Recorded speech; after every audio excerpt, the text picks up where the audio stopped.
Nous sommes encore en vacances, les derniers jours d'août touchent à leur fin et la tradition veut que tout commence en septembre au Vatican. Il est donc probable que septembre soit le jour où le pape annoncera son équipe de gouvernement. Il faut se rappeler qu'il y a un poste vacant urgent qu'il doit lui-même pourvoir, le poste qu'il occupait lui-même lorsqu'il était cardinal, préfet du dicaster des évêques, et que 5 cardinaux ont déjà dépassé l'âge de la retraite et président également 5 autres dicastères. Il serait normal que le pape les remplace par de nouveaux. Quoi qu'il en soit, en septembre, qui est déjà là, nous pourrons très probablement découvrir qui sera l'équipe dirigeante du pape, ceux qui l'assisteront dans la conduite de l'Église. Si l'on considère les enseignements du pape cette semaine, on constate de nombreux points intéressants, mais je souhaite m'attarder sur un point en particulier. Les enfants de chœur français sont venus à Rome pour célébrer le jubilé et le pape les a rencontrés. Il a proposé un discours exceptionnel, centré principalement sur l'Eucharistie, tout en évoquant naturellement la vocation. Seul le Christ vient nous sauver, et personne d'autre, car lui seul a ce pouvoir. Il est Dieu tout-puissant, et parce qu'il nous aime, il le fait. Ce principe selon lequel seul le Christ est le sauveur est en parfaite harmonie avec ce que disait le pape Benoît XVI sur Jésus lorsqu'il était préfet de la foi, explicitement ratifié par Saint Jean-Paul II. Plus loin dans ce même discours, le pape Léon XIV a déclaré aux servants d'autel: « Ce salut que le Seigneur nous donne exige la conversion, une conversion qu'il nous offre lui-même avec l'aide de la grâce. Il nous donne l'Eucharistie, il nous donne le salut, mais la conversion est nécessaire, cela exige notre effort, notre collaboration à la grâce de Dieu, sans laquelle nous ne pouvons faire le bien et éviter le mal. » Le pape affirme que la preuve de l'amour de Dieu réside dans le fait qu'il a donné sa vie sur la croix. Et il ajoute: « Dieu nous a aimés jusqu'à la mort. Que pouvons-nous craindre d'un Dieu qui nous a tant aimés? Que pouvions-nous espérer de plus? Qu'attendons-nous pour l'aimer en retour comme il le mérite ?» Cependant, l'aspect le plus novateur est son discours, et peut-être celui qui a le plus bouleversé certains réside dans ce qu'il a dit ensuite. Jésus continue de donner sa vie sur l'autel, il continue de verser son sang pour nous aujourd'hui. Chers servants d'autel, la célébration de la messe nous sauve aujourd'hui, elle sauve le monde aujourd'hui. C'est l'événement le plus important de la vie d'un chrétien et de l'Église, car c'est la rencontre où Dieu se donne à nous par amour encore et encore. L'écrivain anglais Carl Lewis aurait qualifié cela d'un simple christianisme, ou plutôt d'un simple catholicisme. Mais que ces paroles sont belles! Quel réconfort pour l'âme! Et pourquoi? Parce qu'il dit que la messe est avant tout le renouvellement non sanglant du sacrifice du Christ sur la croix. C'est la première chose, mais on l'a gardé sous silence pendant des années. La messe est une assemblée. La messe, ce sont les fidèles rassemblés autour de l'autel, mais la messe est avant tout la consécration, qui est le renouvellement non sanglant du sacrifice du Christ sur la croix. Et c'est ce qu'a dit le pape. Et il a ajouté: « La messe nous sauve, chers frères et sœurs. » Et c'est la chose la plus grande et la plus importante que nous puissions faire aujourd'hui et dans nos vies. Il valorise le sacerdoce devant ces jeunes hommes, et sûrement après cela, beaucoup se poseront la question de la vocation. Mais il dit aussi clairement, bien que non explicitement, à quel point ceux qui, de par leur intention, ont empêché ou conseillé les parents d'amener leurs enfants nourrissons ou adolescents à la messe. Un prêtre, par exemple, je crois que ça n'existe pas, mais prenons l'exemple, un prêtre qui aurait conseillé à des parents de ne pas laisser leurs enfants aller à l'école, de les laisser à la maison jouer à la PlayStation, à des jeux vidéo ou au football. Un prêtre qui aurait dit aux parents de ne pas envoyer les enfants à l'école et qu'ils auraient toujours 9 ou 10, ou de laisser les enfants grandir et de les envoyer à l'école qu'après qu'ils aient 14 ans. Je crois qu'aucun parent n'aurait cru ce prêtre qui affirme ces choses.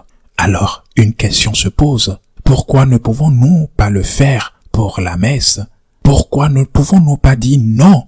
Lorsqu'on nous conseille, par exemple, de ne pas aller à la messe, lorsqu'on nous dit, par exemple, que la célébration eucharistique n'est rien, et que même si on n'y va pas, ce n'est rien, Pourquoi ne pouvons-nous pas dire non à ces personnes qui nous empêchent ou nous conseillent de ne pas aller à la messe?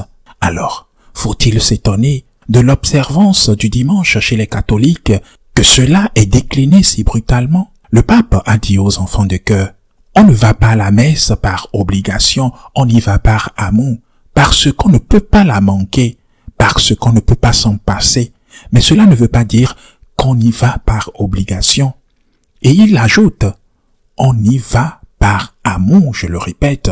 Enfin, cela ne veut pas dire qu'il n'y a pas obligation. La messe nous sauve. La messe est le renouvellement du sacrifice du Christ sur la croix. Un renouvellement sans effusion de sang, mais un renouvellement néanmoins. Le Christ s'offre à nouveau pour nous comme unique sauveur de l'humanité chaque fois que le prêtre consacre. Et c'est ce qu'a dit le pape. Je cite à nouveau Carl Lewis, qui aurait probablement qualifié de cette phrase, ou pensé que cette phrase, dans le cas précis, était du pur catholicisme. Et c'est un plaisir, sans vouloir comparer avec le passé, c'est un plaisir d'entendre un pape parler catholiquement de sujets catholiques.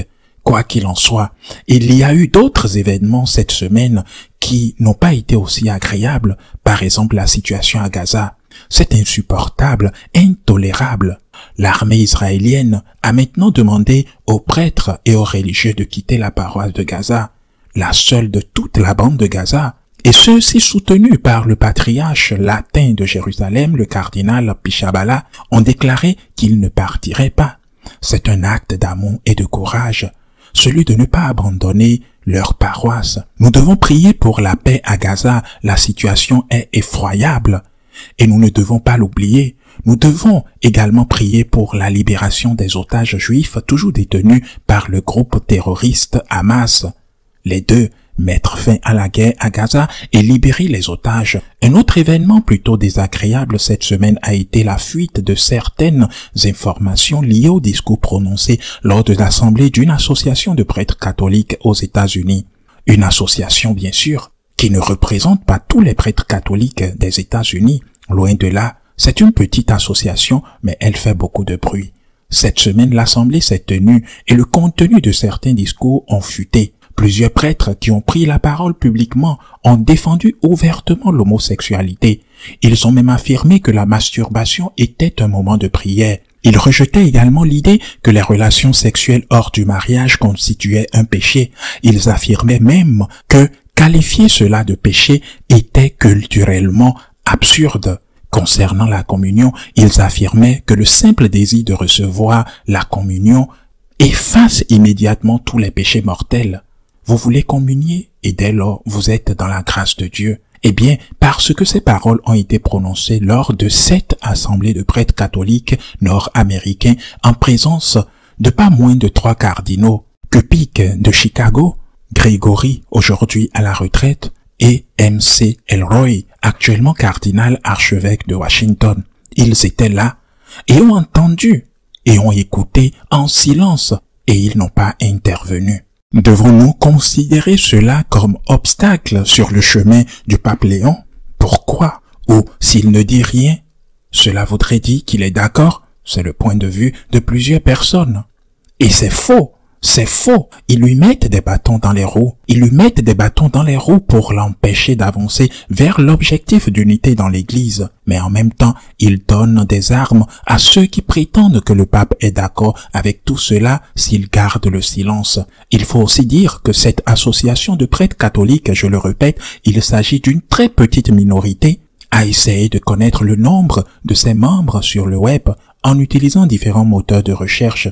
Je sais qu'ils sont peu nombreux, mais j'ai découvert qu'ils ont une page YouTube et grâce aux vues, on peut déterminer le nombre d'abonnés. Et pas seulement les prêtres qui y sont membres. Par exemple, une conférence donnée par le cardinal M.C. Elroy, archevêque de Chicago, il y a 7 ans, a été vue par 2200 personnes. Eh bien, 2200 vues en 7 ans, ce n'est pas vraiment un succès. Un autre message prononcé par une religieuse présente à l'Assemblée en 2020, Sœur Carol Sin, a été vu par 1000 personnes.